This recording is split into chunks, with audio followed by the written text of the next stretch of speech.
श्री राम जय जय राम। श्री राम जय राम। श्री राम जय राम। ओम नमः शिवाय। ओम नमः शिवाय। ओम नमः शिवाय। योग वासिष्ठ दिवस क्रमांक 378। उपशम प्रकरण सर्ग 43। राम म्हणाला, भगवन, आपण सर्व धर्म जाणणारे आहात. चंद्राच्या किरणांनी जशा वनस्पती आल्हादित होतात, त्याप्रमाणे आपल्या निर्मल वचनांनी मी आल्हादित झालो आहे. सुवासिक फुले जरी कानांना अलंकृत करण्यासाठी धारण केली, तरी ती आपल्या सुगंधाने जशी मनुष्याला सुख देतात, त्याप्रमाणे आपली पवित्र आणि मृदू वचने सहज जरी कानावर पडली, तरी ती मनुष्याला आनंद देतात.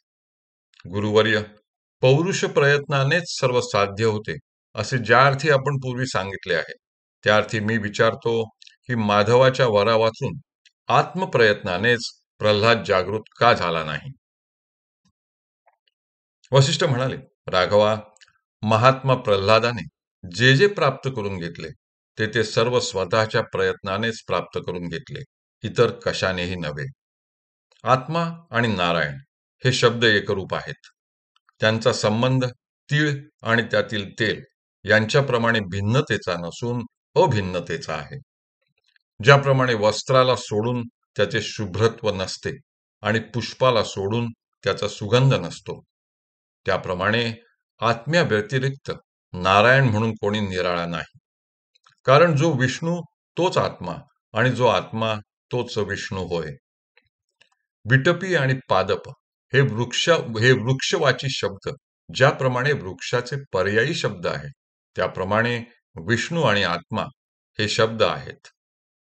प्रल्हाद नामक आत्म्याने आपल्या श्रेष्ठ शक्तीने स्वतःला विष्णू भक्तीमध्ये नियुक्त केले. किंबहुना आत्मभूत विष्णूने स्वतः आपले मन विचाराविषयी प्रवृत्त करून आपल्याला जाणले असे म्हटले तरी चालेल. केव्हा केव्हा स्वतःच्या प्रयत्नाने केलेल्या विचारामुळे मनुष्याला आत्मबोध होतो, तर केव्हा केव्हा भक्तिरूपी प्रयत्नाने प्रसन्न झालेल्या विष्णूच्या देहाद्वारा मनुष्याला आत्मज्ञानाची प्राप्ती होते. परंतु ते कसेही असले तरी आत्मज्ञान प्राप्त होण्याला स्वतःच्या प्रयत्नांची आणि विचाराची आवश्यकता आहे, यात शंका नाही.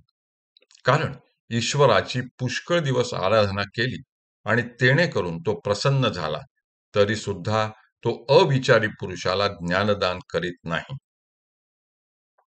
सारांश म्हणजे स्वतःच्या प्रयत्नांपासून उत्पन्न झालेला विचार हाच आत्मदर्शनाचा मुख्य उपाय आहे.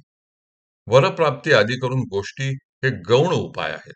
यास्तव राघवा, तू ही गौण उपायांचा अवलंब न करता प्रमुख उपायाचाच आश्रय कर.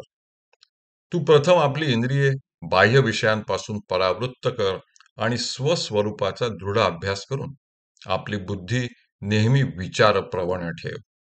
कोणत्याही मनुष्याला ह्या जगात जे जे काही प्राप्त होते, ते त्याच्या शुभ आचाराचे फल असते, दुसऱ्या कशाचेही नसते.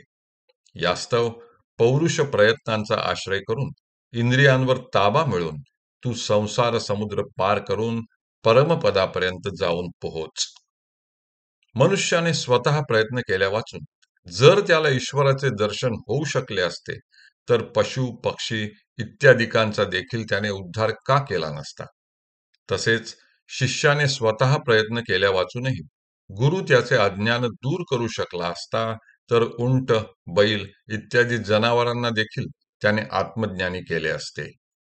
तात्पर्य म्हणजे हरी प्रसन्न झाला, गुरुची प्राप्ती झाली किंवा मनुष्याजवळ पुष्कळ धन असले, तरी त्यापासून आत्मज्ञानाचा लाभ होणे शक्य नाही. जो लाभ व्हावयाचा तो स्वतःच्या प्रयत्नानेच होतो. ज्ञानाचे दृढीकरण झाले म्हणजे मनाचा निराश होतो आणि परमपुरुषार्थाची प्राप्ती होते. अभ्यास आणि वैराग्य यांच्या योगाने इंद्रियांना कह्यात आणल्याने जर ज्ञानाची प्राप्ती होणार नसेल, तर ती त्रिभुवनात इतर कशानेही होणार नाही. यास्तव तू ही आत्म्याची आराधना कर, आत्म्याची अर्चना कर आणि आत्म्याचेच दर्शन करून घे. हरि ओम तत्सत. हरि ओम तत्सत. हरि ओम तत्सत.